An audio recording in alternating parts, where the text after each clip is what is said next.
죄를 사하여 내 죄를 사하여 합의하시고 주 친히 오셔서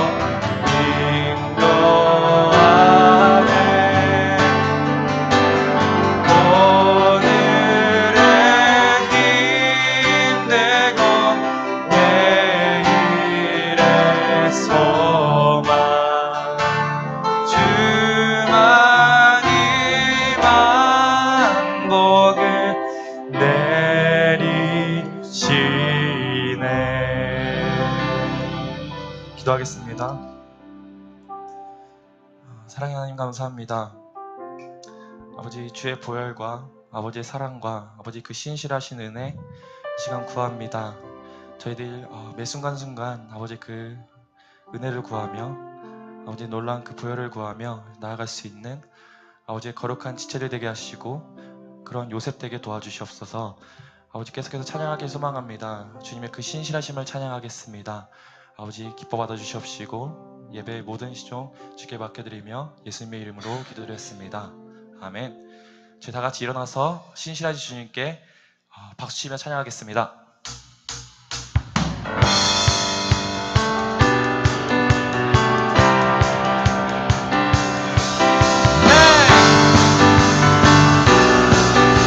신실하신 주님 찬양합니다. 주님께 주 신실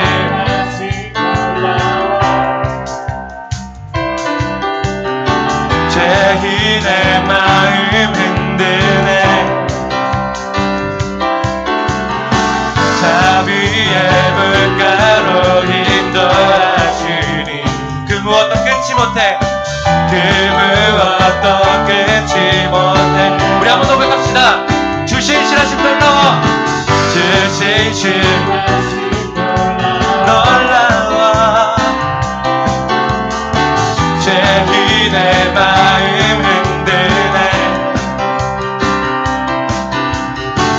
자비의 물가로 인도하시니 그 무엇도 끊지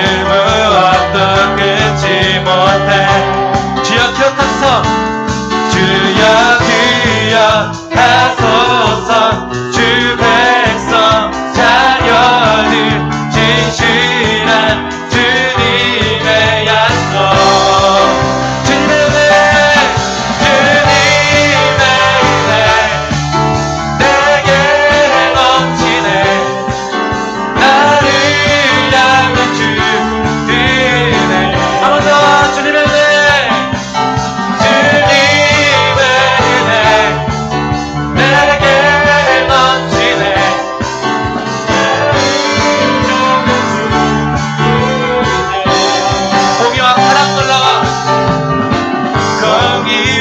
사랑 놀라워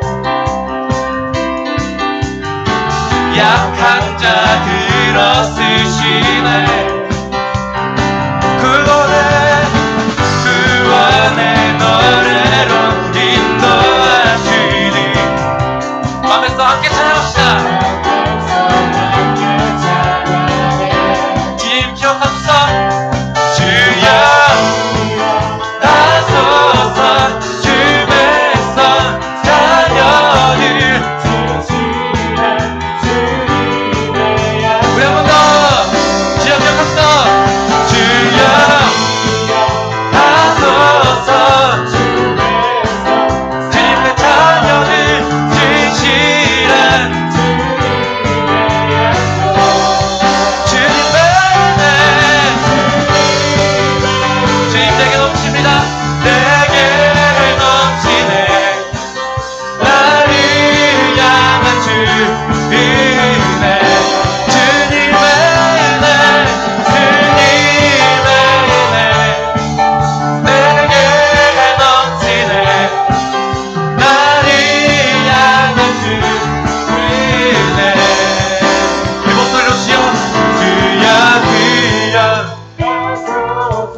주님의 약속 하소. 우리 한 번 더.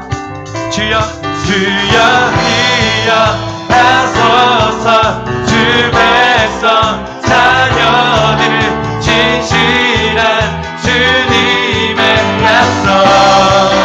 우리 주께 주님의 은혜 내게 넘치네. 나를 향한 주 은혜.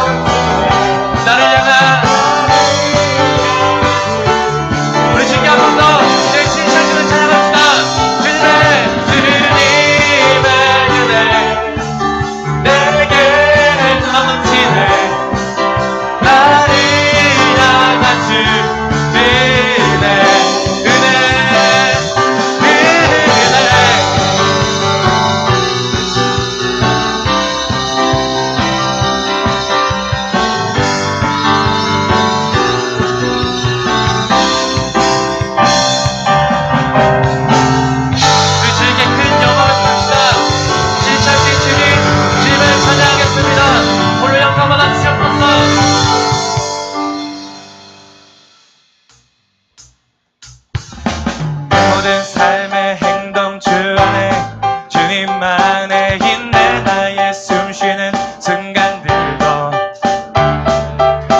내 모든 삶의 걸음 주 안에 내 길도 주 안에 숨쉬는 순간들도. 한 번 더. 내 모든 삶의 행동 주 안에 주님 안에 인내. 나의 숨쉬는 순간들도 내 모든 삶의 걸음 내 모든 삶의 걸음 주 안에 내 길도 주 안에 나의 숨쉬는 순간들도.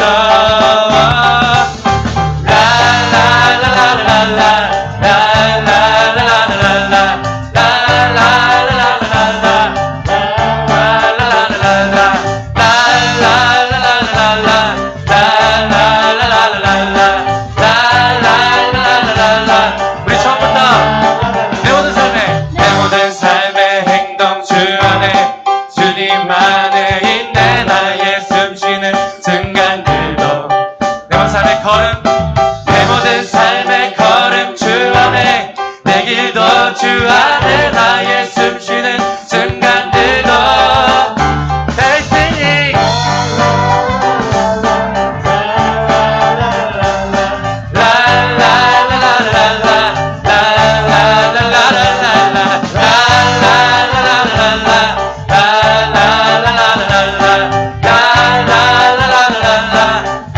주님께 자비와 은혜의 예물결 나 주 얼굴 보내. 주 사랑 날 붙드네.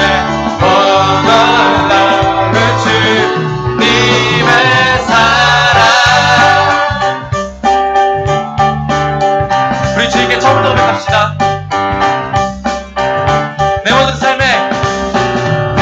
삶의 행동 주 안에 주님만의 인내. 나의 숨쉬는 순간들도 내 모든 삶의 걸음 주 안에 내 모든 삶의 걸음 주 안에 내 길도 주 안에 나의 숨쉬는 순간들도. Yeah.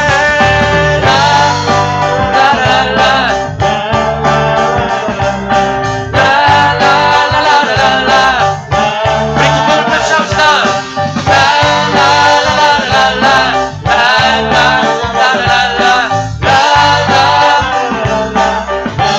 자비와 은혜의 물결 자비와 은혜의 물결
구원이 주님께 있음을 믿으며 나아갑시다. 그렇게 고백하며 나아갑시다.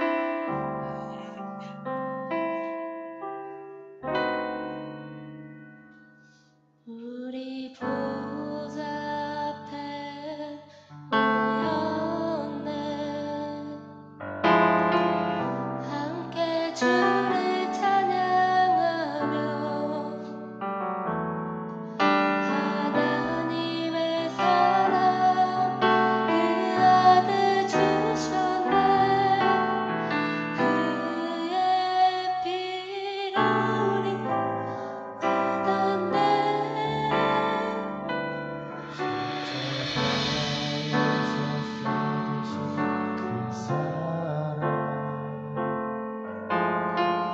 강같이 온 땅에 흘러 각 나라와 족속 백성방 안에서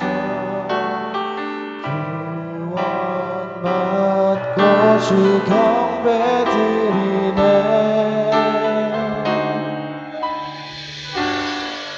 원하심이 보좌에 앉으신 우리 하나님과 어린 양께 있도다. 구원하심이 보좌에 앉으신 우리 하나님과 어린 양께 있도다.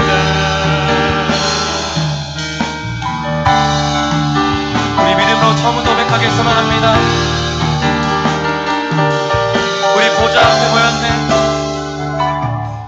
우리 보좌 앞에 모였네.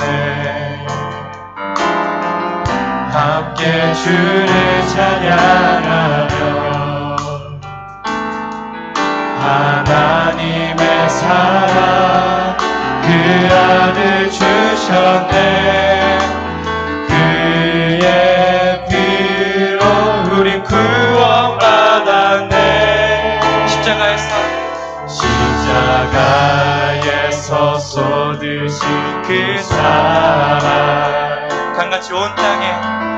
강같이 온 땅에 흘러 각 나라와 족속 백성방 안에서 구원받고 주 경배드리네. 구원하심이 보좌에 앉으신 우리 하나님과 어린 양께 있도다. 구원하심이 보좌에 앉으신 우리 하나님과 어린 양께 영원히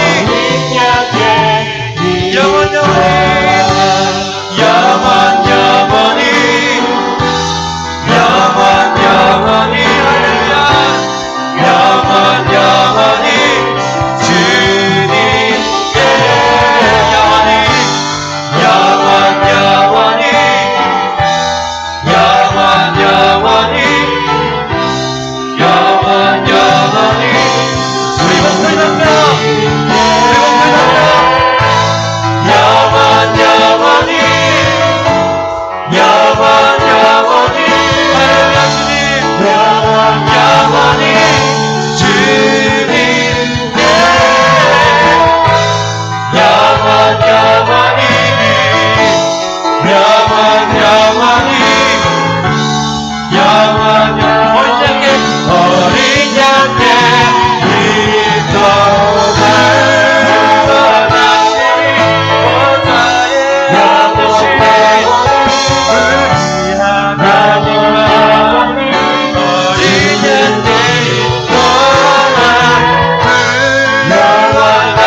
원하심이 보좌에 앉으신 우리 하나님과 어린 양의 우리 목소리로 원하심이 보좌에 앉으신 우리 하나님과 어린 양께 있도다 그 원하심이 보좌에 앉으신 우리 하나님과 우리 믿음으로 한 번 더 선포합시다. 그 원하심이 보좌에 앉으신 우리 하나님과 어린 양께 있도다 그 원하심이 보좌에 앉으신 우리 하나님과 어린 양께 있도다.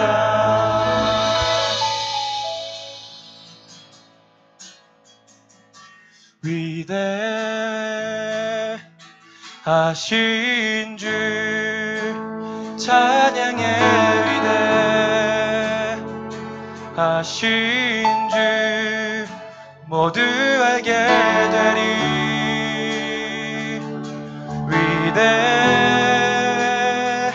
위대하신 주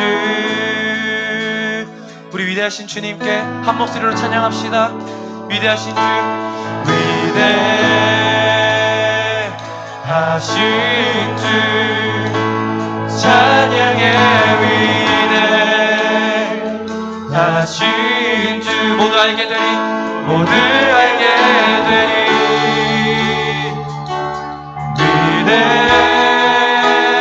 위대하신 주 우리 한 번 더 위대하신 주님 찬양하겠습니다.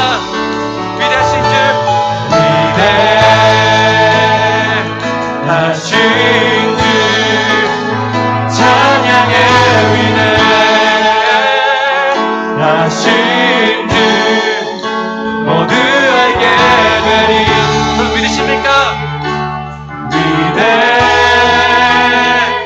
위대하신 주 위대하신 주 위대하신 주 찬양의 할렐루야 할렐루야 모두 알게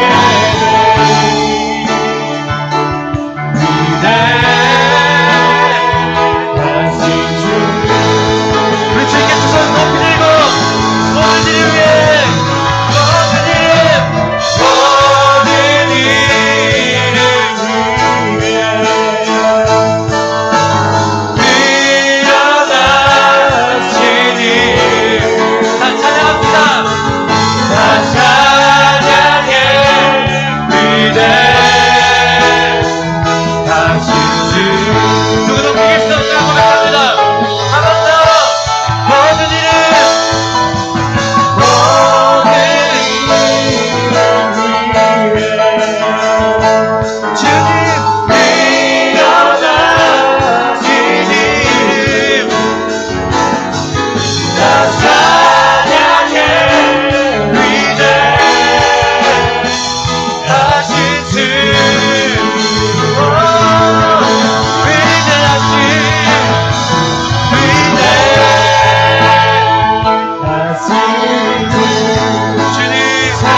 위대하신 주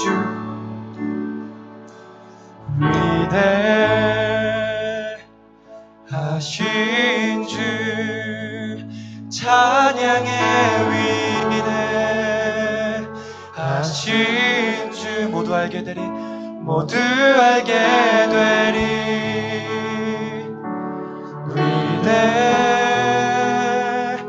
위대하신 주 우리 전심으로 한 번 더 우리 위대하신 주님께 위대하신 주 위대하신 주 찬양의 위대하신 주 모두 알게 되리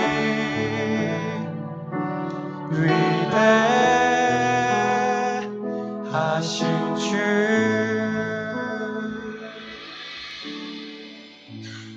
다니엘이 이 조서에 왕의 도장이 찍힌 것을 알고도 자기 집에 돌아가서는 윗방에 올라가 예루살렘으로 향한 창문을 열고 전에 하던 대로 하루 3번씩 무릎을 꿇고 기도하며 그의 하나님께 감사하였더라.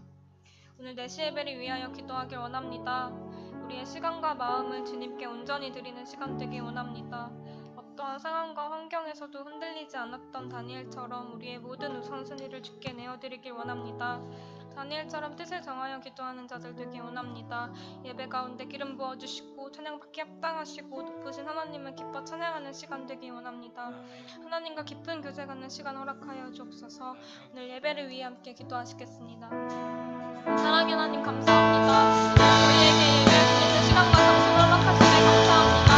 지난번 전처럼 성경과 하나님을 보고 우리의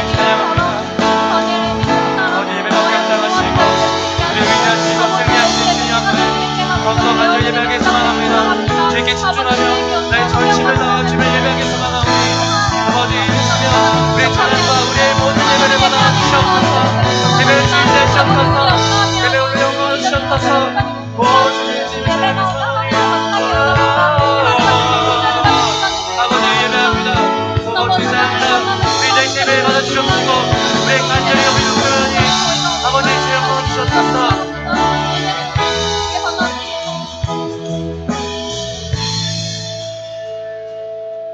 태초에 말씀이 계시니라. 이 말씀이 하나님과 함께 계셨으니 이 말씀은 곧 하나님이시라. 오늘 들을 말씀을 위해 기도하길 원합니다. 아버지 하나님, 성령 하나님과 영원토록 존재하시며 모든 계시의 전형이 되신 예수님을 알아가는 시간 되게 하여 주옵소서.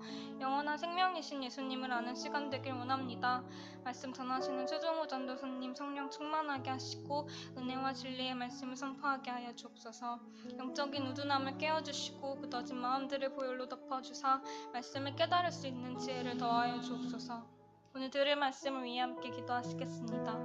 사랑의 하나님 감사합니다. 오늘 저희에게 귀한 말씀 허락하신 전도사님을 축복하여 주셔서 아버지 시간에 능력을 보여주시고 은혜와 진리의 말씀마저 선포하게 하여 주셔서 아버지 성령 충만하게 하사 아버지 말씀 하시는 게 감격케 하시고 아버지 우리의 마음 가운데 무엇보다 더하여 주사 아버지 말씀이 소원같이 뿌려져 정말 인내로 정말 열매 맺는 시간 될 수 있게 기도하여 주셔서 아버지 주님의 말씀을 기대합니다.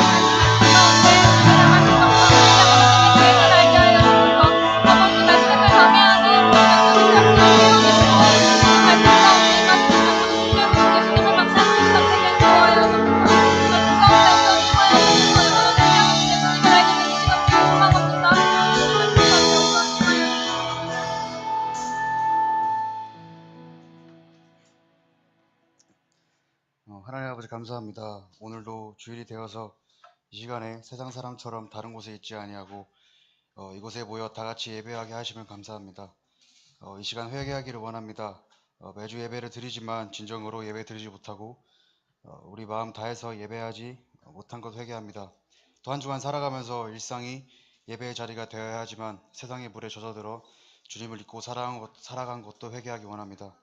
이 시간 주님께 다 고백하고 내려놓으니 우리 죄를 용서하여 주옵시고 우리를 주의 피로 씻어 주시옵소서. 주의 은혜로 미얀마 아우리치를 잘 다녀오게 해주셔서 감사합니다. 5%밖에 기독교인이 없는 그 땅을 변화시켜 주시고 불교가 지배하는 그 나라가 하나님을 섬기는 나라가 되게 하시옵소서. 또 미얀마 외에도 아직도 다른 어둠의 세력이 지배하는 나라가 많습니다. 그 땅들을 위해 기도하는 요셉 청년부가 되게 해주시옵소서. 이를 위해 2주 후면 주님의 영 집회가 시작됩니다. 스텝 찬양팀 그 외에 준비하는 모든 손길 가운데 주님께서 함께 하시고 집회를 주최하는 우리가 먼저 은혜 받게 하시고 뜨겁게 주를 찾게 하시고 예배드려 하나님 만나는 시간 되게 해주시옵소서. 집회의 모든 것을 주님께 다 맡깁니다. 주께서 이 집회를 이끌어 가시고 주관하여 주시옵소서. 오늘 말씀 전하시는 전도사님 가운데 함께 하시고 사람의 생각이 아닌 하나님의 말씀만 전할 수 있는 축복을 허락하시옵고 말씀 듣는 우리도 마음과 귀를 열어 듣게 하시옵소서. 모든 예배를 주님께 맡겨드립니다. 예수님의 이름으로 기도합니다. 아멘.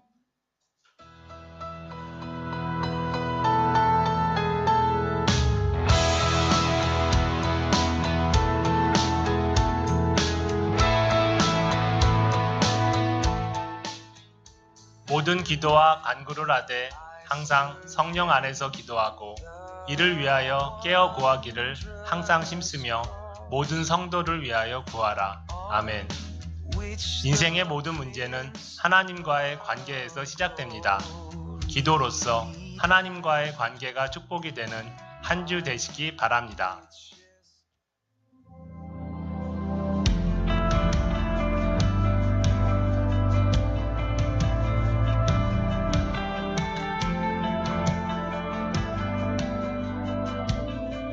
Signs and wonders from above. When you poured out your spirit on the old and the young, in the power of your presence, Holy Spirit.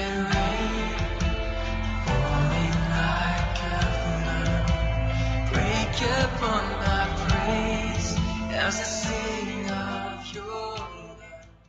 이번 주에 오신 새가족분들과 등록하여 월드 멤버십이 된 여러분을 환영하고 축하합니다. 이제 2016 주님의 영웅이 얼마 남지 않았습니다. 정교인이 목장별로 함께해 세상이 줄 수 없는 하늘의 축복을 누리시길 바랍니다. 주님의 영웅을 위한 집중 기도회가 16일과 17일 8시에 4층 본당에서 있습니다. 고등부 태안 아울리치가 11일부터 13일까지 태안 사문교회에서 열립니다. 순 개강 축제가 9월 4일 주일 저녁 7시에 열립니다. 말씀과 함께 이열치열로 승리하시기 바랍니다. Thank you for your kindness. Thank you for your mercy. Thank you for the cross. Thank you for the price you paid.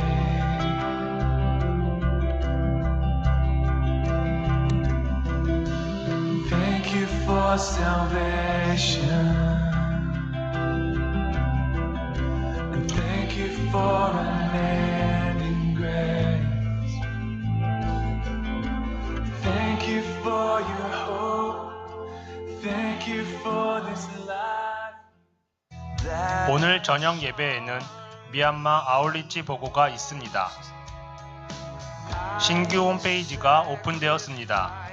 홈페이지가 더욱 풍성해질 수 있도록 사랑과 관심 바랍니다.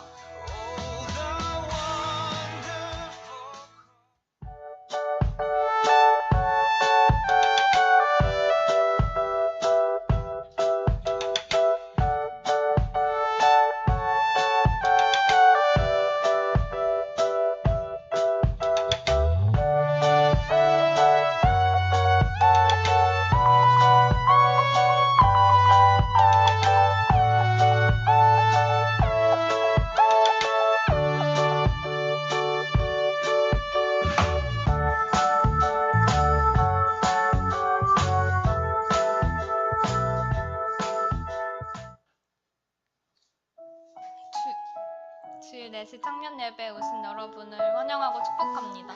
서로를 위해 손을 뻗어 축복하시겠습니다. 주의 이름으로 다시는 환영합니다. 축복합니다.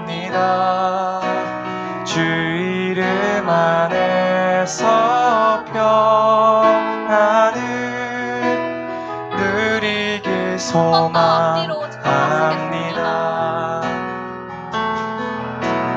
하나님께 위해서는 당신을 사랑합니다.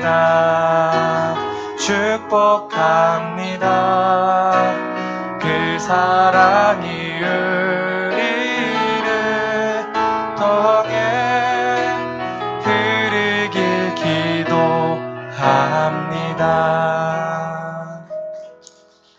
오늘 우리에게 주신 말씀은 요한복음 1장 1절에서 51절 말씀입니다. 1장 29절, 41절, 51절 말씀만 함께 읽겠습니다. 29절 함께 읽겠습니다. 이튿날 요한이 예수께서 자기에게 나아오심을 보고 이르되 보라 세상 죄를 지고 가는 하나님의 어린 양이로다. 그가 먼저 자기의 형제 시몬을 찾아 말하되 우리가 메시아를 만났다 하고 메시아 하면 그리스도라. 또 이르시되 진실로 진실로 너희에게 이르노니 하늘이 열리고 하나님의 사자들이 인자 위에 오르락내리락 하는 것을 보리라 하시니라. 오늘은 예수님은 누구신가? 라는 제목으로 최종우 전도사님께서 말씀 전하시겠습니다.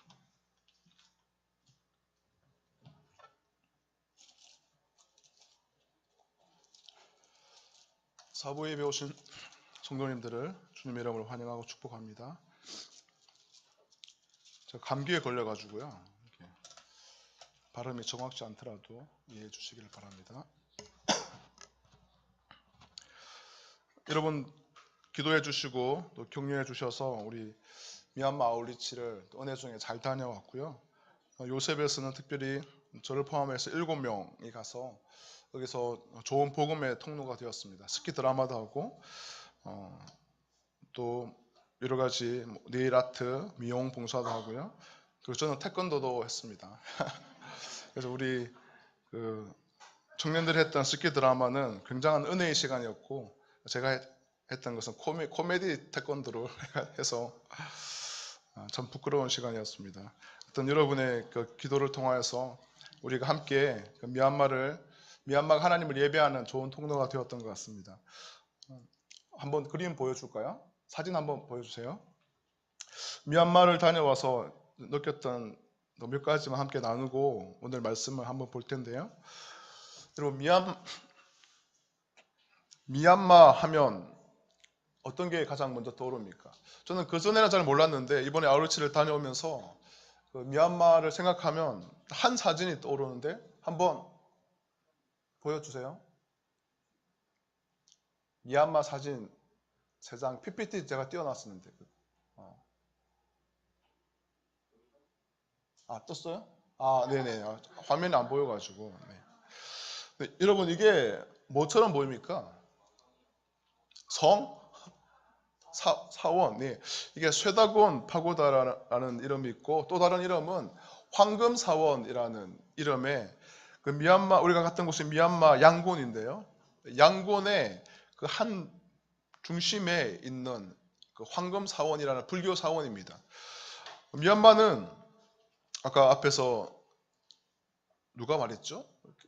우리 지호가 말했나? 기도할 때 미얀마는 그 인구의 5%에서 많게 잡으면 6% 정도가 예수를 믿고 나머지는 절대 다수가 다 예수 그리스도를 고백하지 않습니다.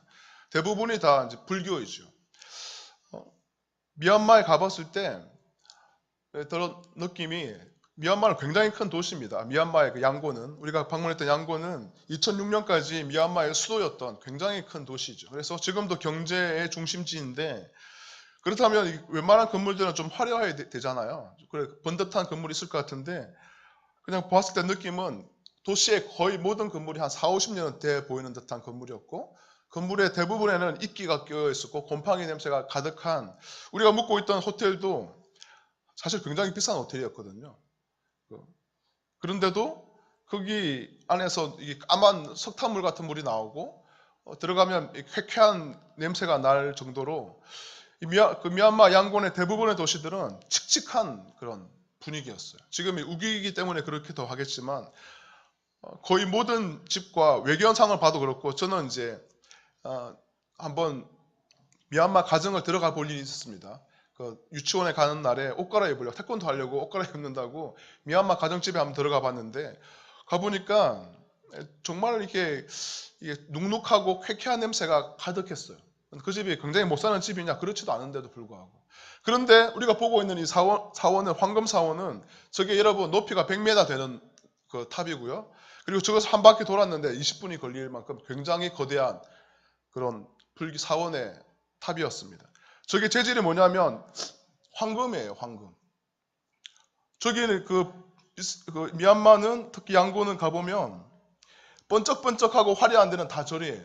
그리고 사람 사는 곳은 쾌쾌하고 칙칙하고 미얀마 사람들이 이 생명 대신 주님 앞에 나아가지 못하도록 가로막고 있는 강력한 진이 있음을 보았습니다. 그래서 우리가 아울체를 다녀왔지만 우리가 지속적으로 저 땅을 위해서 기도하지 않는다면, 그리고 우리 중에 어떤 사람은 또 선교사로 나가지 않는다면, 우리가 열심히 일해서 벌었던 소득을 가지고 선교사님들이 열심히 선교할 수 있도록 선교 후원하지 않는다면 어쩌면 저 땅 가운데 하나님은 예수 그리스도가 예배받기로는 굉장히 힘든 땅이겠다라는 생각이 들었습니다.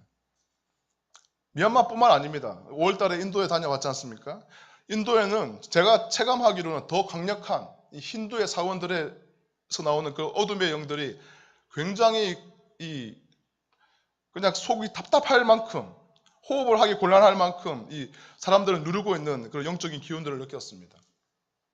그런데 그 땅 가운데서 한 가지 소망을 발견했던 것은 유치원과 청년들을 방문할 때였습니다. 한번 사진을 보여주시면, 여러분 보시는 사진이 우리가 방문했던 유치원입니다. 영어로 수업을 진행하는 곳이었고, 순 목사님의 그 막내 동생, 여동생인데 막내 동생이 운영하고 있는 유치원에서 우리가 갔을 때 그 아이들이 우리나라 말로, 그 아이들은 기본적으로 미얀마 말을 쓰죠. 그리고 수업은 영어로 진행하고, 그런데 그 아이들이 우리나라 말로 당신은 사랑받기 위해 태어난 사람, 그 찬양을 불러주는데 찡한 감동이 있더라고요. 정말 이 칠흑같이 어두운 이 미얀마 땅이지만 이 자라나는 아이들이 있기에 하나님을 알아가고 하나님이 누구신지 배워가고 그분의 이름을 찬양하는 이 아이들이 있기에 적어도 이 땅은 소망이 있겠구나라는 생각을 했습니다. 그리고 좀 더 강력한 인상을 받았던 것은 다음 장에 나오는, 여러분 이게 우리가 주로 사역했던 크리스찬 문화센터에서 미얀마 청년들이 찬양하는 그 찬양팀의 인도자이고 세션의 모습입니다. 사진으로 볼 때는 역동적이지 않지만 정말 이 찬양의 시간이 저도 한국에서 경험해 보지 못했던 그런 정말 뜨거운 찬양의 시간이었습니다. 재현이도 한번 나눌 시간이 있어서 나눌 때 그런 이야기를 하더라고. 우리 요셉도 저렇게 뜨겁게 찬양했으면 좋겠다라고 이야기를 하는데, 찬양 인도자가 3명인데요. 저기 보면 보이는 사람들이 그냥 이 끝에서 저 끝까지 뛰어다니면서 방방 뛰면서 그 하나님을 찬양하는 그 기쁨을 주체할 수 없어서 막 이 뜨겁게 예배하는 것들을, 찬양하는 것들을 보았어요. 그리고 찬양팀만 하는 것이 아니라 회중에 있는 그 거의 대부분의 찬양팀원들이, 회중들이 함께 뛰면서 예수 그리스도의 그 구원의 기쁨을 주체하지 못하고 예배하는 것들을 보면서 이 겉으로 보이는 이 정말 암울한, 이 어두운, 소망이 없어 보이는 이 땅이지만 인구의 절대다수가 이 불교의 강력한 또 어둠의 영 가운데 묶여 있지만 여기서 예배하는 사람이 있기에 이 땅은 적어도 소망이 있겠다라는 생각을 했습니다. 그리고 이제 모든 일정을 마치고 공항에 내려가지고 교회로 오는 길에 그 차 안에서 이런저런 이야기를 하면서 어떤 한 분이 그런 말을 했습니다. 자기가 사업을 하고 생활을 해보니까 불교를 믿는 사람들은 자신들이 무엇을 믿는지도 잘 모르고 있더라라는 이야기를 하셨습니다. 저도 그 말에 100% 동의를 했습니다. 저도 뭐 제가 알고 있는 제 친구 중에 하나는 고등학교 때 불교 연합회 회장도 했었고, 근데 그 친구를 통해 저도 불교에 대해 좀 알아봤는데 대부분의 사람들이 절에 가면 마음이 편안하다라는 정도만 있지, 뭐 불교의 교리가 무엇이고 불교에서 그들이 믿고 추구하는 것이 진정 무엇인지는 잘 모르고 있는 것들을 보면 저도 그 말에 굉장히 동의를 했습니다. 그런데 그 말을 듣는 순간 저 안에 드는 질문 중에 하나는, 그러면 우리는 어떠한가? 예수를 구주로 고백하고 있는 저와 여러분들은 우리가 믿고 있는, 우리가 찬양하는, 우리가 예배하는 그 대상이신 하나님에 대해서, 예수 그리스도에 대해서 얼마나 알고 있는가? 라는 질문을 하지 않을 수가 없었습니다. 여러분은 어떻습니까? 여러분 얼마만큼 예수 그리스도에 대해서 알고 계십니까? 사실은 오늘 우리가 찬양했던 그 찬양의 곡을 보면 알겠지만 대부분 다 예수님에 대한 곡입니다. 예수님 어떤 분이신지에 대한 그것을 그 멜로디를 입혀가지고 우리가 노래하고 있는데 여러분은 믿지 않는 분들에게 예수님이 누구신지 소개하려고 하면 여러분 무엇이라 말하겠습니까? 얼마만큼 그 예수 그리스도에 대한 명확한 인식이 있습니까? 호세아 선지자는 내 백성이 나를 아는 지식이 없어 망한다라는 하나님의 말씀을 전합니다. 그래서 그는 여호와를 알자, 힘써 여호와를 알자라고 그의 백성들에게 힘주어 강조하고 있습니다. 여기서 안다라는 말은 그냥 지적인 알을 말하는 것은 아닙니다. 성경에서 안다라고 말할 때는 이것은 체험적인 알을 말하죠. 그 체험적인 게 얼마나 친밀하냐면 부부 간에 이게 잠자리를 하면서 서로를 알아가는 그런 친밀함에 견주어서 여호와를 안다라고 말할 때 알다의 것을 그렇게 체험적으로 말하고 있는 것이죠. 사랑하는 요셉의 청년 여러분, 그리고 함께 예배드리는 성도 여러분, 여러분은 여러분이 믿고 있는 지금 예배하는 그 주님에 대해서 얼마만큼 알고 있습니까? 오늘 우리가 함께 읽었던 요한복음, 이것은 2000년 전에 기록된 성경이죠. 정확히 말하면 AD 한 90년경에 기록되었다고 추정되고 있습니다. 그때도 지금 우리가 지금 제가 드렸던 질문과 같은 이런 질문들이 성도들 사이에 있었습니다. 예수님은 누구신가? 예수님은 누구신가에 대한 질문이 있었기 때문에 요한복음의 저자인 사도 요한은 요한복음 전체를 통하여서 예수님 그분이 누구신지에 대한 이야기들을 풀어나가고 있습니다. 오늘부터 우리는 아마 한 두세 달 정도 계속하여서 요한복음을 통하여서 우리가 믿고 예배하는 그분이 누구신가에 대한 것을 한 번씩 살펴보고자 합니다. 여러분 우리가 직전까지 함께 나눴던 말씀이 어디 본문이었죠? 고린도 전서였지 않습니까? 고린도 전서의 여러 가지 말씀을 생각해 볼 수 있겠지만 대표적으로 기억나는 말씀을 보면 너희가 먹든지 마시든지 무엇을 하든지 다 하나님의 영광을 위해서 하라라고 말했죠. 그런데 왜 사도 바울은 하필 그런 말을 할까요? 왜 먹는 이야기를 끄집어낼까요? 그러면서 네가 먹든지 마시든지 무엇을 하든지 다 하나님의 영광을 위해서 하라라고 말했을까요, 여러분? 그것은 그 당시 1세기 고린도 교회 성도들이 먹는 것으로 문제를 삼았기 때문이죠. 먹는 것 때문에 큰 시험에 들었기 때문에 그 먹는 것을 이야기하면서 하나님의 뜻을 가르쳐주고 있습니다. 마찬가지로 요한복음을 기록했던 요한 사도도 그 당시 1세기 AD 90년경에 이 성도들에게 있었던 당면한 많은 문제들 때문에 예수의 이름을, 예수님이 누구신지에 대한 것을 선명하게, 굉장히 선명하게 밝히고 있는 것이죠. 우리는 앞으로 요한복음을 계속 공부해 나가야 하기 때문에 요한복음에 대해서 간단하게 한번 좀 나누어 보고자 합니다. 여러분, 요한복음을 이해하기 위해서는 1세기에 그 성도들이 가지고 있던 문제들에 대한 인식을 우리도 같이 공감해야 합니다. 1세기에 어떤 문제들이 있었습니까? 가장 큰 문제가, 유대인들에게 있어서 가장 큰 문제가, 그리고 이스라엘 백성들에게 있어서 가장 충격적인 사건이 있었는데 그것은 AD 70년에 있었던 예루살렘에 있던 성전, 3차 성전이었죠. 헤롯 성전이 로마의 장군 디도에 의해서 무너지는 사건이었습니다. 그래서 지금도 우리가 예루살렘 그 이스라엘 성지 순례에 가보면 성전이 없습니다. 동국의 벽이라는 게 하나 남아있죠. 그것은 성전의 서쪽 벽인가요? 벽 중에 한 벽만 남아있는 것이 지금 그 동국의 벽이죠. 이것이 우리 민족에게서는 뭐 그럴 수도 있지라고 생각이 되겠지만 이스라엘 백성들에게서 이 70년에 헤롯 성전이 무너졌던 사건은 굉장히 충격적인 사건이었습니다. 민족의 정체성이 흔들릴 만큼 강력한 사건이었죠. 옛날에 그 전보다 한 500년, 600년 전에 어떤 일이 있었습니까? BC 586년에 솔로몬 성전이 바벨론에 의해서 멸망을 당했죠. 무너져 버렸죠. 이스라엘이 바벨론의 침공을 받을 때 하나님의 성전이 그 이방인들에 의해서 처참히 무너져 버렸습니다. 돌 하나도 그 돌 위에 남지 않을 만큼 철저하게 무너져 버렸고 성전에 있던 하나님의 그 기물들은 다 빼앗겨 버렸습니다.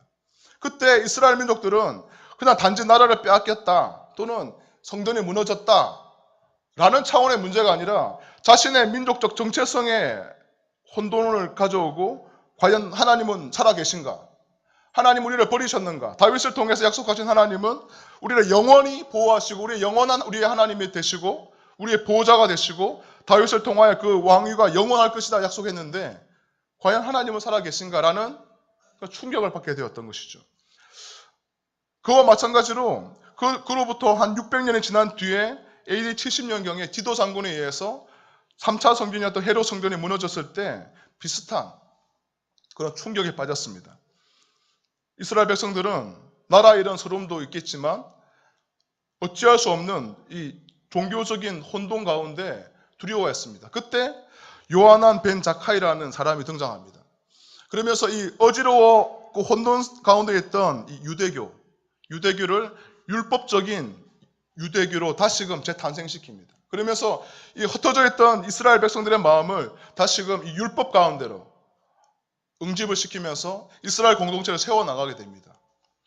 그런데 그때까지만 하더라도 유대인과 기독교인에 관한 구분은 크지 않았습니다. 왜냐하면 우리가 아는 바와 같이 그 마가 다락방에 성령이 임하시고 난 뒤에 언제죠? 그러니까 시간 연도로 따지면 AD 한 33년, 4년 정도 되겠죠.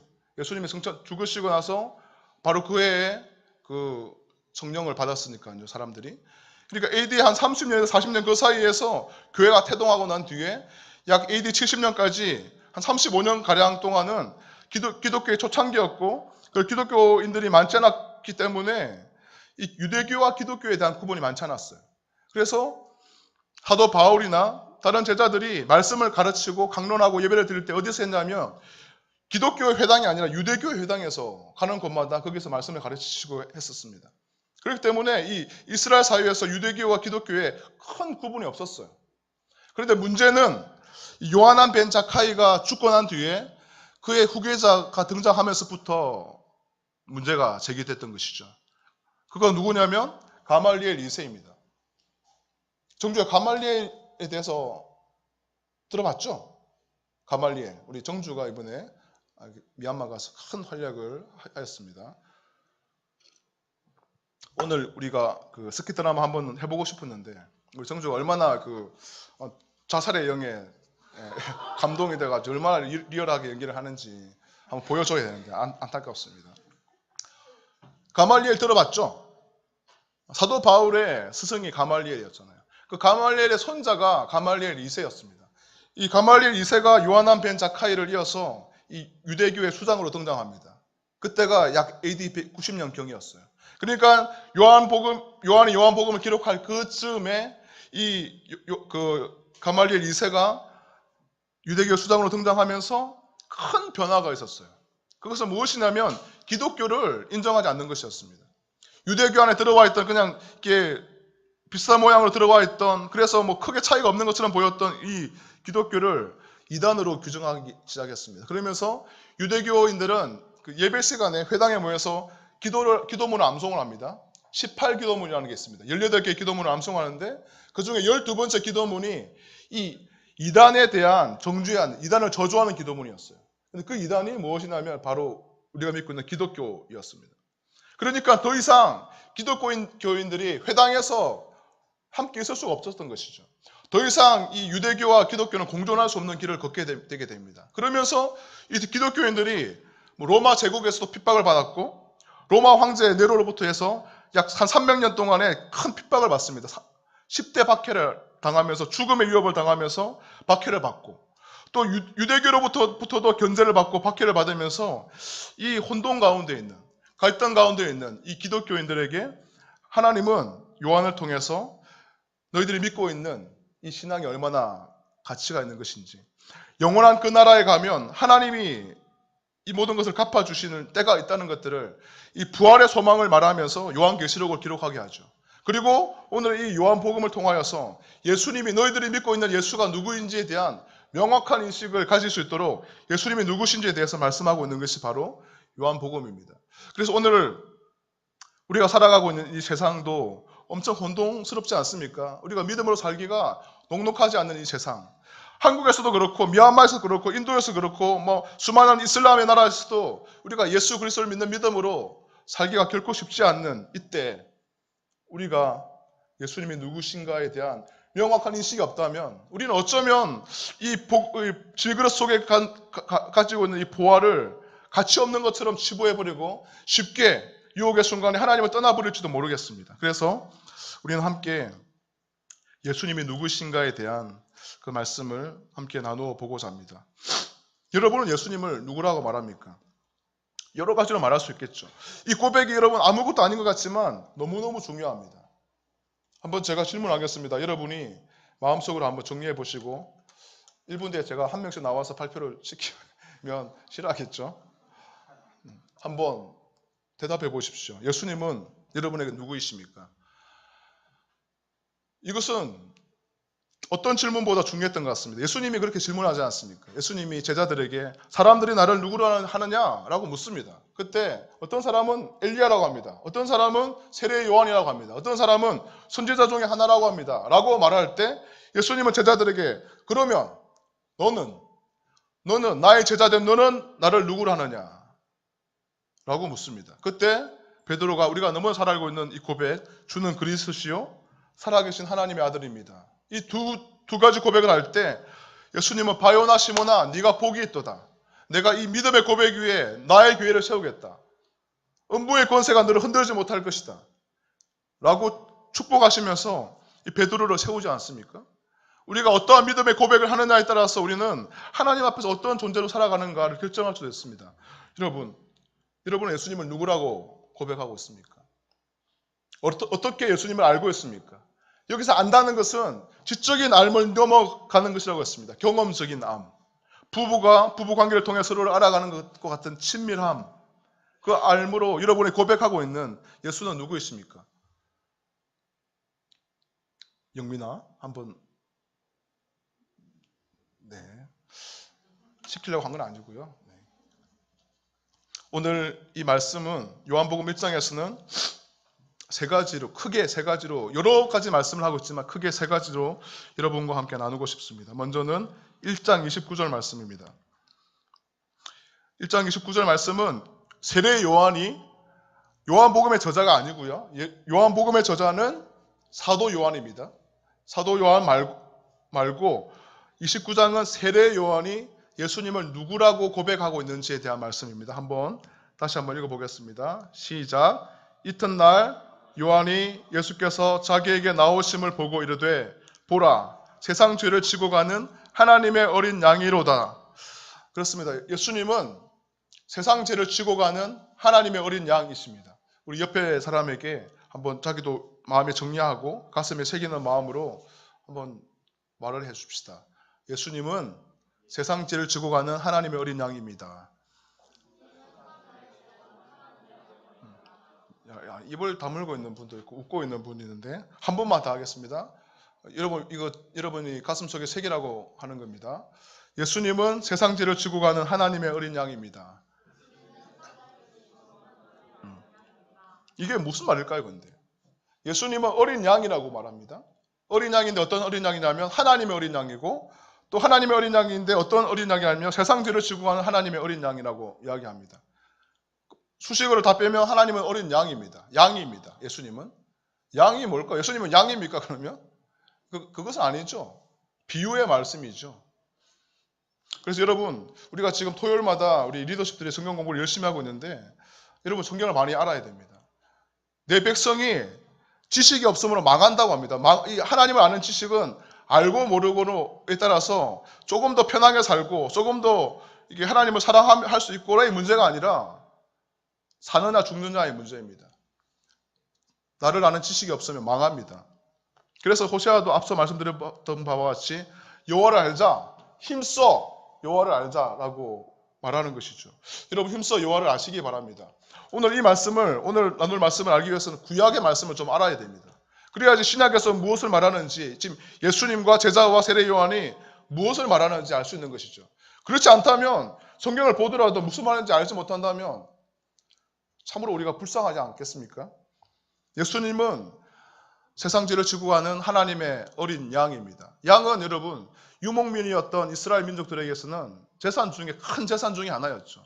아브라함을 거부라고 했습니다. 아브라함과 이삭과 야곱 이 족장들은 거부였습니다. 굉장한 큰 부자였습니다. 그런데 왜 부자였냐면 양이 많았거든요. 소가 많았거든요. 그렇기 때문에 그들이 가지고 있는 양의 숫자에 따라서 이 사람이 부자가 아닌가를 결정했던 것이죠. 양은 큰 제사의 수단 중에 하나였습니다. 하지만 더 큰 의미는 양은 제사를 드릴 때 쓰는 제물이었죠. 이스라엘 백성들이 하나님 앞에 나아가서 제사를 할 때 자신의 죄를 전가해서 전가된 양을 죽이고 그 피를 가지고 하나님께 올려드림으로, 제사를 드림으로, 그리고 죽었던 양을 태움으로 자신의 죄를 용서받기를 구했던 그런 제사에 사용되었던 제물이 바로 양이었습니다. 그리고 우리가 사도 바울이나 그리고 사복음서에서 공통적으로 성경의 저자들이 말하고 있는 것은 이 양은 특별히 유월절 어린 양으로 표현되기도 하고, 이 유월절 어린 양은 바로 예수 그리스도를 상징한다라고 성경의 저자들은 말합니다. 이것을 이해하기 위해서는 여러분 중 대부분은 제가 볼 때 한 5분의 4는 다 이 말씀을 알고 있겠지만 잘 알지 못하는 또 애매한 일부 사람들을 위해서 좀 보충 설명하겠습니다. 여러분, 유월절 어린 양이라고 말하면 출애굽기를 알아야 합니다. 출애굽기 12장에 보면 하나님께서 400년 동안 종되었던 이스라엘 백성들을 이 애굽에서 출애굽시키기 위해서 10가지 재앙을 내리지 않습니까? 그 9가지 재앙을 내리고 마지막 10번째 재앙이 내렸는데 그것이 장자의 죽음의 재앙이었습니다. 이스라엘 그 당시 때 애굽에 있던 모든 집의 장자는 다 사람이고 가축이고 다 죽이는 재앙이었습니다. 그런데 그때 이 어린 양을 잡아서 그 어린 양의 피를 좌우 문술주와 임방에 바르면, 문의 위와 옆쪽에 기둥에 어린 양의 피를 바르면 그 문 앞에 어린 양의 피가 발려 있는 집은 죽음의 사자가 지나가고, 그렇지 않은 집은 다 장자들이 다 죽는 재앙이 내려졌습니다. 이 재앙 뒤에 이 애굽의 왕 바로는 이 혼비백산이 되어서 두려워서 이스라엘 백성들을 출애굽시키게 되죠. 그래서 이것을 기념하면서 이스라엘 백성들은 유월절에 그 절기를 지키게 됩니다. 그 뒤로 우리 주 예수 그리스도는 구약의 이 출애굽기에 나오는 유월절 어린 양에 비유되고 있습니다. 신약의 많은 성경에서도 예수님을 양으로 비유하되 어린 양, 특별히 아무 흠이 없는 어린 양으로 비유하고, 특별히 유월절 어린 양으로 비유하고 있습니다. 그렇습니다, 여러분. 예수님은 마치 출애굽기에서 그 애굽 땅에서 유월절 어린 양의 피가 발려져 있는 집에는 죽음이 지나갔던 것처럼 예수 그리스도를 우리의 유월절 어린 양으로 믿는 그 사람에게는 죽음이 지나가게 되는 것이죠. 여러분, 죄의 삭선 사망이라고 하지 않습니까? 다시 말하면 죄가 사함을 받는다는 말입니다. 다른 무엇을 통해서 죄의 문제가 해결되는 것이 아니라 오직 어린 양 대신 예수 그리스도의 그 피를 통해서만 우리의 죄의 문제가 해결될 수 있다는 것이죠. 이것은 굉장히 단순하고 간단하고 우리가 다 알고 있는 이야기지만 이 세상 사람들은 그것을 믿지 않습니다. 우리가 방문했던 미얀마는 유월절 어린 양 대신 예수 그리스도에 대한 인식이 없었어요. 그분을 알지 못했습니다. 그렇기 때문에 그들은 힘들게 돈을 벌어가지고 그 자신의 자식들이나 뭐 자신의 가족을 돌보는 일은 고사하고 그냥 금부치를 사가지고 그 황금 사원에 그 황금 탑에 자신이 그 금을 도배를 하면서 그것을 공덕으로 삼고 자신의 어떤 이 죄를 사함을 받고 이 생의 삶을 끝나고 나서 다음 생에서는 조금 더 나은 존재로 태어나고자 자신의 죄의 문제를 해결하고자 하는 그런 어리석은 삶을 살고 있는 것이 바로 미얀마의 불교도들입니다. 5월달에 방문했던 인도는 어떻습니까? 힌두도 마찬가지입니다, 여러분. 힌두교가, 여러분, 불교가 어디서 나오는 거 아시죠? 불교가 힌두교에서 나왔습니다. 그래서 힌두교나 불교나 공통적으로 그 기본 사상은 윤회 사상입니다. 우리가 죽으면 수십억 년을 다시금 살아가는데 죽으면 또 다른 존재로 태어나고 또 죽으면 또 다른 존재가 태어나서 결국은 더 나은 존재로 이러면서 결국은 그 열반의 경지에 신의 경지에 이루고자 하는 것이 바로 불교와 힌두교의 삶이죠. 그렇기 때문에 힌두교와 불교에서 공통적으로 그들의 죄의 문제를 해결하기 위해서 그들은 고뇌해야 합니다. 그리고 고행을 해야 합니다. 그리고 많은 선행을 쌓아야 됩니다. 그들이 추구하고 있는 그 모든 것들의 근본 밑바탕은 죄의 문제입니다. 어떻게 하면 죄의 문제를 해결할 수 있을까? 그것을 하기 위해서 108번 절하기도 하고 그것을 하기 위해서 여러 가지 고행을 하기도 하고 선행을 행하기도 하는 것이 바로 죄의 문제를 해결하기 위함이기 때문이죠. 이슬람도 마찬가지죠. 여러 번 이야기했지만 IS가 왜 그렇게 미친 듯이 테러를 합니까? 그렇게 해야지 자기가 구원을 받거든요. 그렇게 해야지 의심할 여지가 없이 죽는 순간에 테러를 해서 죽는 순간에 그 순간 자신은 바로 천국에 올라가면서 자신의 구원이 보장되고 죄의 문제가 해결되기 때문에 자신이 죽고 다른 사람을 죽이는 극악한 방법을 쓰면서까지 이 이슬람 교도들은 자신의 죄의 문제를 해결하고자 그렇게 발버둥 치고 있습니다.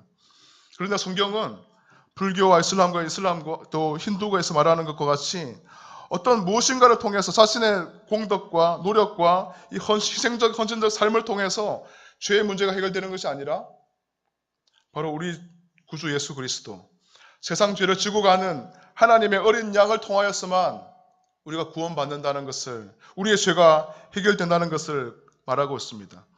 그렇습니다. 우리가 믿고 예배하고 찬양하는 그분은 하나님의 어린 양입니다. 세상 죄를 지고 가는 하나님의 어린 양. 여러분 인생 가운데 많은 삶의 문제들이 있고 그 문제들 때문에 일어나는 많은 죄의 짐들이 있지 않습니까? 그 죄의 짐을 어떻게 해결할 수 있습니까? 예수께로 나오십시오. 그래서 그분의 보혈 앞에 여러분의 그 모든 죄악들을 먹보다도 더 검은 우리의 죄악들을 흰 눈과 같이 씻김 받는 그런 은혜가 여러분 모두에게 있기를 바랍니다. 두 번째는 예수님은 메시아라고 소개되고 있습니다.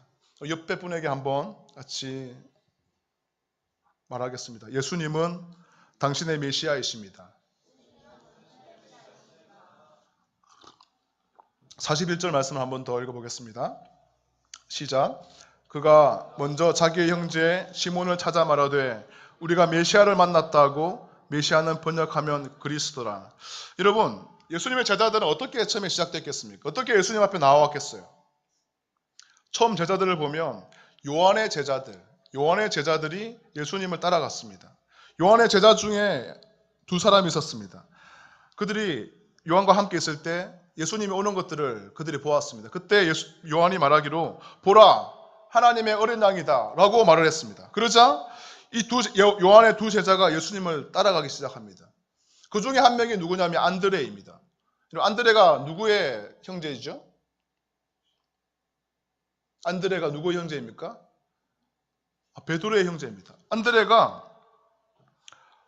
예수님 앞에 나아갔습니다. 예수님을 막 따라다닙니다. 그러니까 예수님이 이렇게 묻습니다. 무엇을 구하느냐? 왜 너는 나를 졸졸 따라다니느냐? 예수님이 말하셨습니다. 그때 요한의 두 제자 안드레와 또 다른 한 사람이 이렇게 말합니다.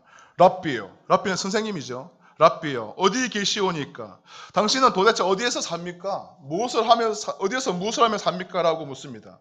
그때 예수님이 말씀하십니다. 와보라 라고 말했을 때 그들이 그 말씀에 순종하면서 예수님 계신 데를 가서 그날 예수님과 함께 거하게 됩니다.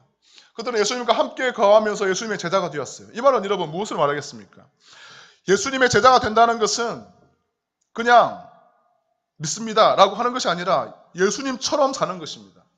예수님이 말씀하신 것을 쫓아 살아가고 예수님이 하셨던 것을 따라 예수님의 그 삶을 따라가는 것이 제자의 삶이죠. 바로 그렇게 예수님의 처음 제자들은 그렇게 예수님의 제자가 되었습니다. 예수님의 삶을 배우고 예수님처럼 말하고 예수님처럼 행동하는 것. 그것이 저와 여러분도 우리가 쫓아가야 할 제자의 길입니다. 그 사람이 바로 안드레였습니다. 안드레가 예수님의 제자가 되고 나서 자기 집에 가서 자기 형제 베드로에게 말합니다. 우리가 메시아를 만났다 라고 말하죠. 주님께 배우고 주님과 함께 거하고 주님과 함께 동행하고 주님의 삶을 따라갈 때 그때 이 요한은 성경의 기록에 보면 그날 함께 거했다고 합니다. 그러니까 하루를 예수님과 함께 보냈을 뿐인데 이 안드레는 예수님이 바로 그들이 그토록 고대하고 있던 메시아였음을 알게 되었던 것이죠. 여러분은 예수님을 고대하고 있습니까? 우리가 예수를 믿는 그리스도인들인데 주님 다시 오실 날을 고대하고 있느냐는 말입니다. 만약에 여러분 삶 가운데, 여러분 갈망 가운데 더 많은 돈을 벌고, 더 좋은 직장을 구하고, 더 좋은 차를 사고, 그래 좀 더 예쁘고 멋있는 배우자를 만나서, 여자친구, 남자친구를 만나서 행복하게 이 세상을 살고 싶다 하는 곳에만 우리의 만약에 마음이 있다면, 어쩌면 여러분들은 그리스도의 제자가 아닐지도 모릅니다. 유대인들은 그 당시 1세기 이스라엘 백성들은 메시아를 고대하고 있었습니다. 왜 그랬을까요? 왜 메시아를 고대하고 있었을까요? 여러분, 메시아가 뭡니까? 우리나라 말로 번역하면 메시아가, 이것도 모르는 사람이 있을지 모르겠어요. 이거 모르면 안 됩니다, 여러분. 다 알겠지만 메시아는 구원자이지요. 구원자의 영어식 이름이 메시아입니다. 그리고 메시아의 아람어, 히브리어로 번역하면 그리스도입니다. 그래서 우리가 주는 그리스도시요라고 고백하면 주는 우리의 구원자이십니다 라는 고백과 똑같은 고백이죠. 하룻밤 이 안드레가 예수님과 함께 거했을 때, 이 안드레는 바로 예수가 그가 그토록 고대하고 있던, 기다리던 메시아였음을 알게 되었습니다. 이스라엘 민족들은 BC 586년에 바벨론에게 점령당하고 예루살렘 성전이 무너졌을 때 그들은 이스라엘을 다시 회복시킬 그런 구원자를 기대하고 있었습니다. 그래서 그 뒤로 이스라엘 백성들은 메시아 대망사상이라는 그런 이 마음을 품게 됩니다. 주님이 빨리 오시기를, 우리를 구원해 줄, 우리의 이 하나님의 나라를, 무너져 버렸던 하나님의 나라를 다시 회복시켜 줄 그 어떤 구원자를 갈망하고 있었던 것이 이스라엘 백성들이었어요. 그렇게 한 600년 가량을 이 이스라엘 민족들은 기다렸습니다. 그러다가 어떤 뛰어난 인물이 한 사람 등장하면 그 사람이 이 사람이 메시아가 아닌가 하고 그에게 열광하기 시작합니다. 그러다가 이내 실망하게 되죠. 여러분, 왜 이스라엘 백성들이 예수님이 등장했을 때, 오병이의 기적을 행하고 죽은 사람을 살리고 했을 때 왜 사람들이 그렇게 열광했을까요? 왜 그들은 종려나무 거제를 흔들면서 예수님이 예루살렘 입성할 때 호산나 다윗의 자손이여라고 열광했을까요? 그들은, 대부분의 이스라엘 백성들은 메시아를 고대하고 있었거든요. 예수님 당시 1세기에도 이스라엘 백성들은 로마의 압제하에 있었습니다. 그렇기 때문에 자신들의 이 정치적인 압제로부터 구원해줄 누군가를 간절히 기다리고 있었습니다. 그런데 안드레는 바로 그분이 예수님인 것들을 알게 되었죠. 물론 이 제자들의 알문, 이 안드레의 알문 조금은 달랐습니다. 예수님은 그 이스라엘 민족들을 어떤 정치적 압제로부터 해방시켜주고 로마의 압제로부터 독립을 시켜주는 그런 분이 아니라 온 세상의 사람들을 죄로부터 구원해줄 메시아였던 것들을 알지 못했지만, 어쨌든 이 안드레는 예수님과 하룻밤을 보내는 시간 동안을 통하여서 예수님이 우리의 구세주이구나, 우리의 메시아구나, 우리가 그토록 고대하던 그리스도구나 라는 것을 알게 되었습니다. 그렇습니다, 여러분. 예수님은 우리의 메시아였습니다.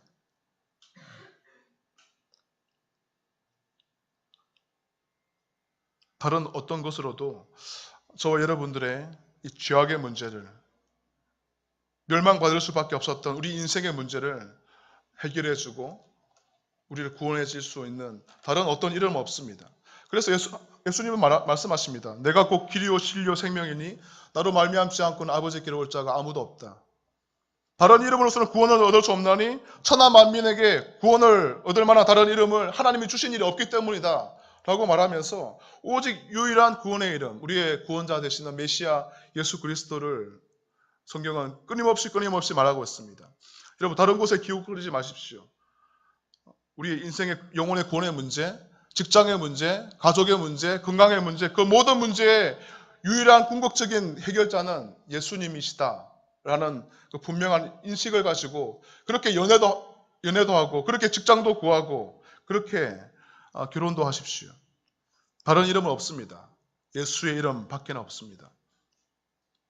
마지막으로 예수님은 성경에서 인자라고 기록되어 있습니다. 51절 말씀을 한번 같이 보겠습니다. 51절 시작.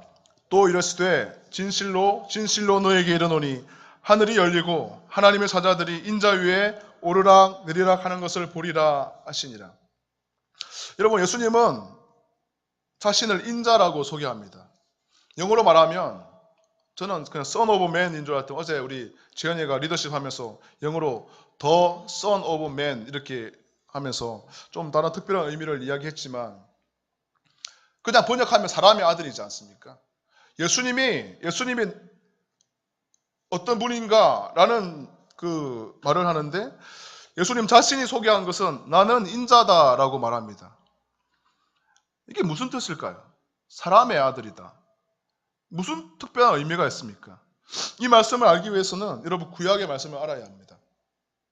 여러분 처음 제자들 안드레였습니다. 안드레가 예수님을 만나고 안드레가 베드로에게 와 보라 라고 해서 베드로를 제자 삼습니다. 그리고 예수님은 빌립을 부르십니다. 빌립을 불러서 제자를 삼으시고 빌립이 예수님을 만나고 되니까 너무 좋으니까 자기가 알고 있던 나다나엘이라는 사람에게 와 보라 라고 말합니다. 빌립이 나다나엘을 만났습니다. 그러면서 그가 이렇게 말합니다. 성경에서 말하고 있는 구약 성경에서 말하고 있는 그분을 우리가 만났다. 요셉의 아들 나사렛 예수다 라고 말합니다. 그러자 이 나다나엘은 유대인이잖아요. 유대인입니다. 구약 성경을 정통하고 있습니다. 유대인들은 쇠막 교육을 해가지고 말씀을 계속 암송하지 않습니까? 그렇기 때문에 모세 오경을 모를 수가 없습니다. 그렇기 때문에 율법에서 말하고 있는 예언된 말씀에 보면 나사렛은 그 갈릴리 바닷가의 아주 작은 마을입니다. 무슨 선한 것이 날 수 없다라고 생각합니다. 그래서 그가 이렇게 말합니다. 나사렛에서 무슨 선한 것이 날 수 있느냐? 있을 수 없다. 네가 알고 있는 나사렛 예수는 그 구원자가 아니다 라고 이야기를 하죠. 그때 빌립이 와서 보라 라고 말합니다. 그때 이 나다나엘이 빌립과 함께 동행합니다. 그리고 예수님께로 나아갑니다. 그러자 예수님이 그 오고 있는 나다나엘을 보면서 이렇게 말합니다. 보라, 참으로 이스라엘 사람이라. 그 속에 간사한 것이 없도다 라고 말씀하니까 이 빌립이 깜짝 놀랍니다. 나다나엘이 깜짝 놀랍니다. 왜냐하면 처음 만났거든요, 예수님을요. 그런데 자신을 가리켜 참 이스라엘 사람이다. 간사한 것이 없다 라고 말하니까 이 나다나엘이 놀라서 이게 나를 어떻게 아냐? 라고 예수님께 묻습니다. 그때 예수님이 말씀하신 것이 내가 너를 무화과 나무 아래에서 보았다 라고 말씀하십니다. 그러자 이 빌립은 그 성경에서 기록하고 있는 것이 왜 그렇게 말하는지는 기록되어 있지 않기 때문에 우리가 유추할 수밖에 없겠지만 이렇게 말씀했을 때 무화과 나무 아래에 있는 너를 보았다라고 말씀했을 때 빌립은 충격을 받습니다. 그리고 이분이 정말로 하나님의 아들이구나. 정말로 이분이 이스라엘의 임금이구나 라고 고백하게 됩니다. 그때 예수님이 바로 이 말씀을 하시는 것이죠. 내가 너를 무화과 나무 아래서 보았다 함으로 네가 믿느냐? 너는 앞으로 더 큰 것을 볼 것이다. 이것보다 비교할 수 없는 더 큰 일을 볼 텐데 그것이 무엇이냐라고 말하면서 51절의 말씀을 한 것이죠. 여러분, 더 큰 것을 볼 것인데 무엇을 볼 것이냐면 하늘이 열리고 하나님의 사자들이 인자 위에 오르락 내리락 하는 것을 네가 볼 것이다 라고 말합니다. 지금 나다나엘이 알고 있는 것보다 이제까지 보아왔던 것보다 비교할 수 없이 크고 놀라운 것을 네가 볼 것인데 그것은 하늘이 열리고 하나님의 사자들이 인자 위에 오르락 내리락 하는 것을 볼 것이다. 무슨 말입니까 이게? 호진아, 이게 무슨 말이죠? 이해할 수 없는 말을 합니다. 그런데 나다나엘은 이 말씀을 정확히 알고 있었어요. 왜냐하면 나다나엘은 구약 성경을, 특히 모세오경을 정통했거든요. 하나님의 말씀을 알고 있으니까 예수님의 말씀을 라고 말씀하시면 그것이 라고 알아들을 수 있는 것이죠. 여러분, 그래서 우리가 성경을 많이 알아야 됩니다. 구약 성경, 신약 성경. 구약을 알지 못하면요, 신약을 이해할 수 없습니다, 여러분. 신약을 알지 못하면 구약이 무슨 말인지도 알지 못합니다. 그래서 열심히 호세아 말씀과 같이 힘써 여호와를 좀 아시는 여러분이 되시길 바랍니다. 여러분, 창세기 28장 2절. 혹시 성경 있는 사람들 한번 찾아봅시다. 창세기 마지막으로 이 말씀만 보고 마치겠습니다. 창세기 28장에 보면 야곱이 나옵니다. 야곱이 형 에서에게 장자권을 빼앗지 않습니까? 팥죽 한 그릇에 그 에서가 장자권을 팔았지만 그 모든 것들의 계략에는 이 야곱의 이 계략이 숨어 있었죠.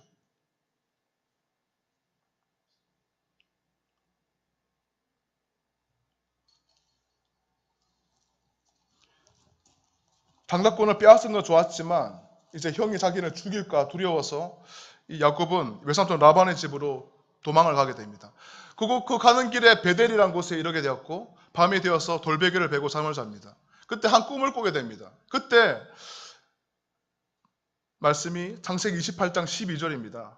성경 있는 분은 한번 찾아서 한 목소리로 한번 읽어볼게요. 시작. 꿈에 본즉 사닥다리가 땅 위에 서 있는데 그 꼭대기가 하늘에 닿았고 또 본즉 하나님의 사자들이 그 위에서 오르락 내리락 하고.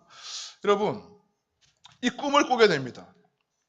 그러면서 이 야곱은 여기가 바로 하나님의 집이구나 라고 말하면서 거기서 제단을 쌓게 되고 하나님을 믿기로, 하나님께 11조를 바치기로 약속을 하게 됩니다. 이 말씀을 예수님은 요한복음에서 이 말씀을 인용하면서 똑같은 말을 하고 있습니다. 창세기에서는 그 꼭대기가 하늘에 닿았고 라고 말하고 있는데 요한복음 1장 51절에서는 하늘이 열리고 닿았고를 열리고로 바꾸고 있습니다. 그리고 또 본즉 하나님의 사자들이 그 위에 오르락 내리락 하고, 요한복음에서는 그 위에 대신에 인자 위에 오르락 내리락 한다라고 기록되어 있죠. 여러분, 이걸 볼 때 인자는 예수님인데요. 예수님은 이 창세기 28장에서 야곱이 보았던 그 사닥다리라는 말이죠. 좀 어려울 수가 있습니다. 비유입니다. 사닥다리는 이 아래와 위를 연결해 주는 것이지 않습니까? 우리가 높은 데 올라갈 때 사닥다리를 딛고 땅에서 올라가지 않습니까? 그런 것처럼 이 사닥다리가 어디까지 닿아 있냐면 하늘까지 닿아 있는 거예요. 다시 말하면 하나님에게까지 사닥다리가 닿아 있어서 구약에서 야곱의 시대 때 창세기 28장 12절에서 천사들이 이 사닥다리를 타고 하나님께로 또 사람이 세상으로 오르락 내리락 했다는 거예요. 그런데 이것은 예표이죠. 이 사닥다리가 의미하는 바는 바로 예수님이라는 말입니다. 예수님이 구약의 야곱의 사닥다리가 되어서 하나님과 사람 사이를 연결하는 유일한 길이라는 말이죠. 나다나엘은 그걸 몰랐습니다. 나다나엘은 유대인이었죠.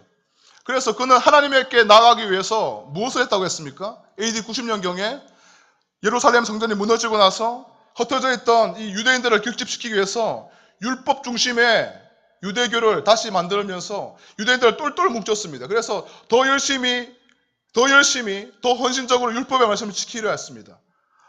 바리새파 유대인들이었습니다. 나다나엘도 그 사람 중에 하나였습니다. 그런데 네가 지키고 있는 율법을 가지고는 하나님께 나아갈 수 없다는 것을 말씀하고 있는 것이죠.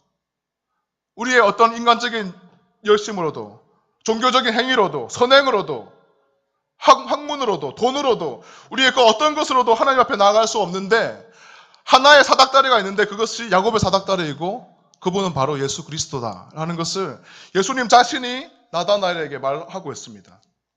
사랑하는 우리 청년 여러분, 함께 예배드리는 성도 여러분, 예수님은 야곱의 사닥다리가 되십니다.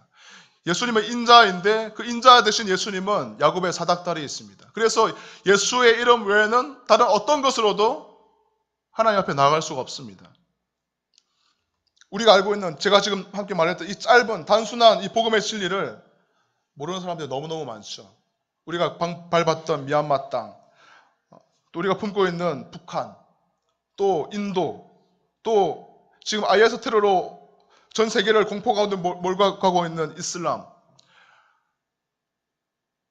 이 단순한 복음의 진리를 예수가 야곱의 사닥다리가 되시어서 하나님께로 갈 수 있는 유일한 길이라는 것을, 예수가 세상 죄를 지고 가는 하나님의 어린 양이 되어서 우리 인생의 많은 죄악의 문제를 해결할 수 있는 것은 이 어린 양 대신 예수 외에는 다른 길이 없다는 것을, 예수가 바로 메시아, 그토록 고대하던 그리스도라는 것을 세상 사람들은 알지 못합니다. 그래서 우리가 복음을 전할 때, 우리가 선교지에 나가서 선교를 할 때 우리가 해야 할 많은 말들이 있겠지만 뭐 더 멋지고 아름다운 어떤 퍼포먼스를 준비해 가지고 보여줄 수도 있고, 또 많은 그 봉사를 하고 구제를 하면서 그들 앞에 나아갈 수 있겠지만, 이 예수가 누구신지에 대한 분명한 인식이 우리 가운데 없다면, 그리고 우리가 그것을 그들에게 전할 수 없다면 그들은 참 하나님 대신 예수 그리스도를 만날 수가 없습니다. 사랑하는 성도 여러분, 우리는 오늘부터 해서 이제 요한복음을 몇 달 동안 계속 보면서 우리가 예배하고 믿고 사랑하는 그분이 누구신가에 대한 성경적인 정언들을 우리는 우리의 가슴 속에 새기는 작업을 할 것입니다. 여러분 안에 예배를 통하여서 예수님이 누구신가에 대한 명확한 인식이 우리의 가슴 속에 있고, 또 그러한 인식으로 그 알은 지적인 알미 아니라고 했죠. 경험적인 알미라고 했죠. 그 하나님을 날마다 경험하면서 여러분의 인생의 많은 죄악의 문제가 예수의 보혈로 날마다 씻김받아서, 그렇습니다, 당신은 세상 죄를 지고 가는 하나님의 어린 양입니다 라고 고백할 수 있는 그런 체험적 암, 다른 어떤 것이 아니라 예수 당신이 나의 메시아이십니다. 다른 어떤 길이 아니라 야곱의 사닥다리 되시는 예수님 당신이, 인자 되신 당신이 바로 하나님께 나아갈 수 있는 유일한 길입니다 하는 그런 고백들이 여러분의 삶 가운데 체험적으로 있기를 주님의 이름으로 축복합니다. 말씀을 기억하면서 한번 기도하겠습니다.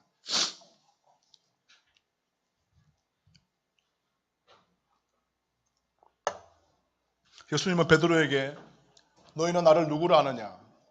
라고 물으십니다.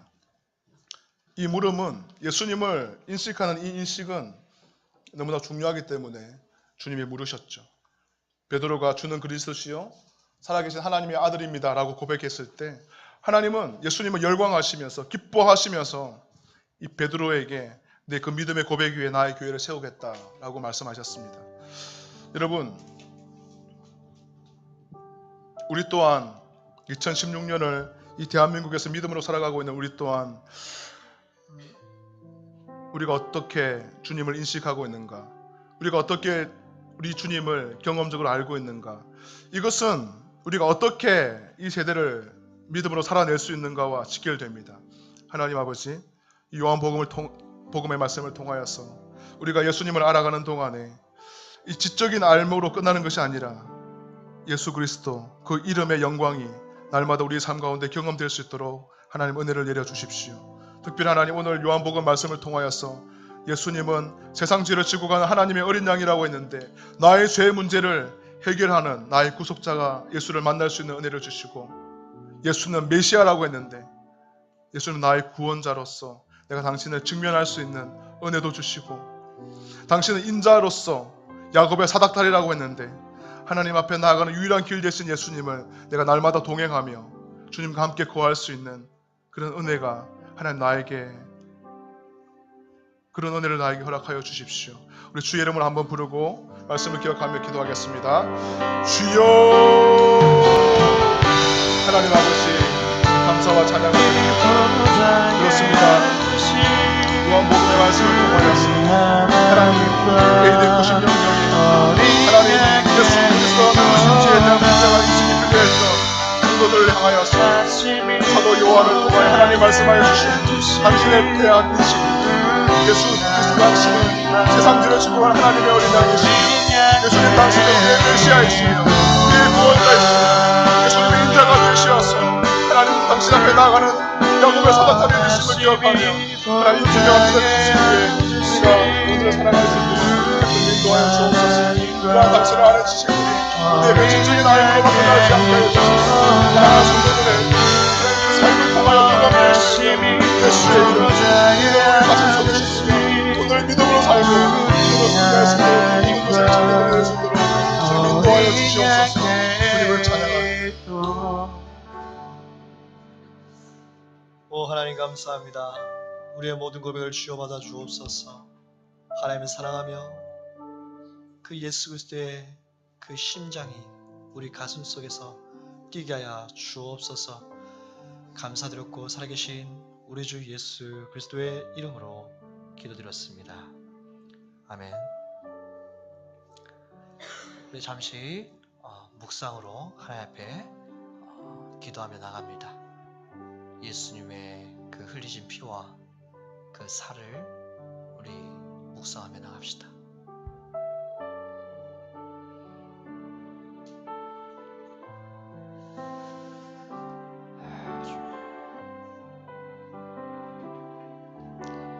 내가 너희에게 전한 것은 주께 받은 것이니 곧 주 예수께서 잡히시던 밤에 떡을 가지사 축사하시고 떼어 가라사대 이것은 너희를 위하여 이하는 내 몸이니 이것을 행하여 나를 기념하라 하시고.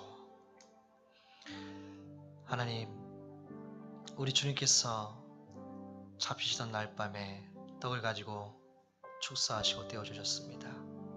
그리고 이 떡을 기념하라고, 이것은 나의 몸이라 너희를 위하여 준 것이니 너희는 이것을 행하여 나를 기념하라고 말씀하신 주님, 이 시간 우리 기념하며 그 주님의 살을 대합니다. 하나님 몸을 대합니다.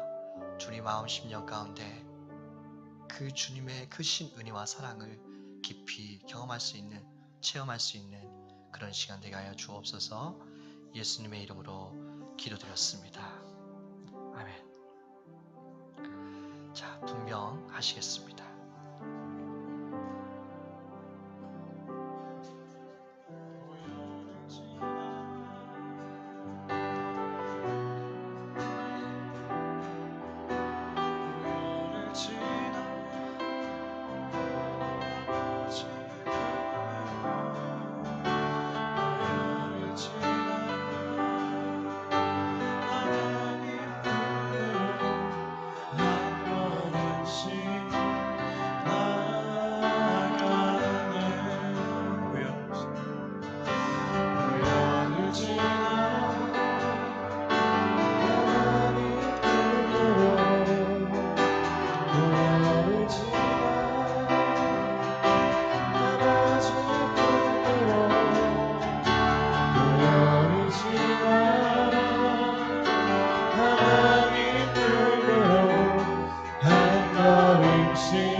우리 주님 앞에 받으신 분들 다 같이 그 떡을 대하겠습니다.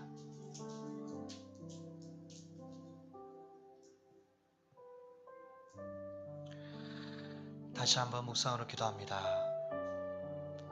주님의 십자가에 흘리신 그 피를 묵상하며 나갑시다.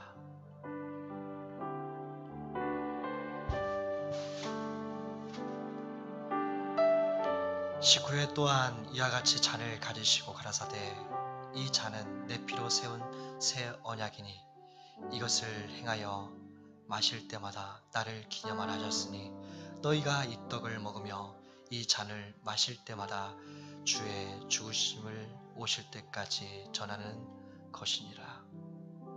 주님 감사합니다. 주님의 핏값으로 저희들 살리시고 이 시간 그 주님의 피를 기념하며 성찬 예식에 참여합니다. 이것을 마실 때마다 주의 그 깊으신 사랑을 체험하게 하여 주옵시고 우리 속에 있는 죄악들이 깨끗이 씻음받기를 간절히 사모합니다. 그 사모하는 마음으로 주님 앞에 나아가며 사모하는 마음으로 이 성찬 예식에 참여하는 하나님의 자녀들 가운데 늘 하나님의 크신 은혜와 사랑으로 충만케 하여 주옵소서. 예수님의 이름으로 기도드렸습니다. 아멘. 분전하시겠습니다.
거룩하신 하나님 아버지, 자비하신 은총으로 주님의 백성된 우리가 이 성찬에 참여하게 하시고 사죄와 구원의 은혜를 새롭게 하시고 결단과 다짐 있게 하시니 감사합니다.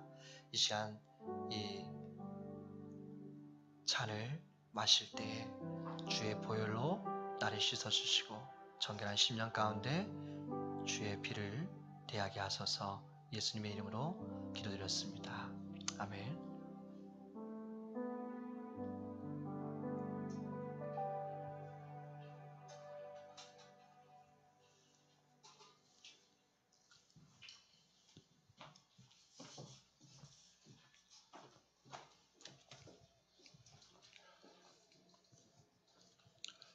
다 같이 일어나셔서 봉헌 찬송 드리겠습니다. 내는 주의 영광을 보내 우리 가운데 계신 주님 그 빛난 영광 온 하늘 넘어 그 산성 온 땅 가득해 주의 영광을 보내 찬송 가운데 서신 주님 주님의 얼굴 온 세상 향하네 권능의 발을 드셨네 주의 영광 이곳에 가득해 우리 전에 주님과 함께 찬양하며 우리는 전진하리 모든 열망 죽을 때까지. 하나님의 어린 양 되시고 우리의 메시아 되시며 인자 되신 주님을 찬양합니다. 그 하나님께서 우리의 모든 삶의 주인이 되시고 우리의 완전한 공급자가 되심을 인하여 또한 감사를 드립니다. 하나님께서 우리에게 허락하신 그 모든 것이 하나님께서 주신 것임을 고백하는 믿음으로 하나님 일부를 구별하여 주님께 드리오니 기쁘게 받아 주시옵소서. 또한 드려지는 물질과 함께 여기 서 있는 당신의 사랑하는 자들의 삶 또한 아낌없이 주님 앞에 올려드리오니 하나님 영광 위에서 사용하여 주십시오. 감사드리며 예수님 이름으로 기도드립니다. 주기도문으로 사고 예배를 모두 마치겠습니다. 하늘에 계신 우리 아버지여, 이름이 거룩히 여김을 받으시오며 나라가 영화없으며 뜻이 하늘에서 이루어진 것 같이 땅에서도 이루어지이다. 오늘날 우리에게 일용할 양식을 주옵시고 우리가 우리에게 죄 지은 자를 사하여 준 것 같이 우리 죄를 사하여 주옵시고 우리를 시험에 들게 하지 마옵시고 다만 악에서 구하옵소서. 대개 나라와 권세와 영광의 아버지께 영원히 싸움나이다. 아멘.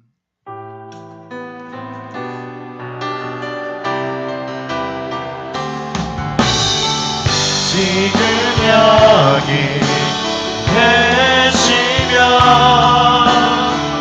말씀해 주시는 하나님 내 삶에 역사하시는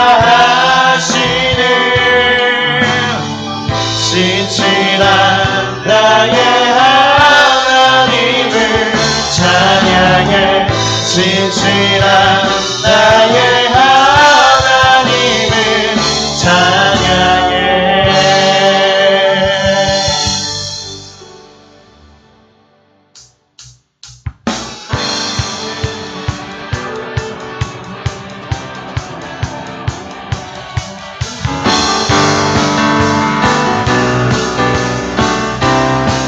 함께 찬양할 수 있습니다.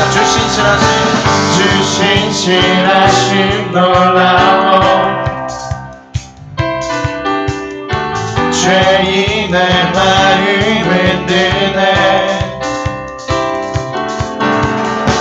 자비의 물가로 인도하시니 그 무엇도 끊지 못해 주 여기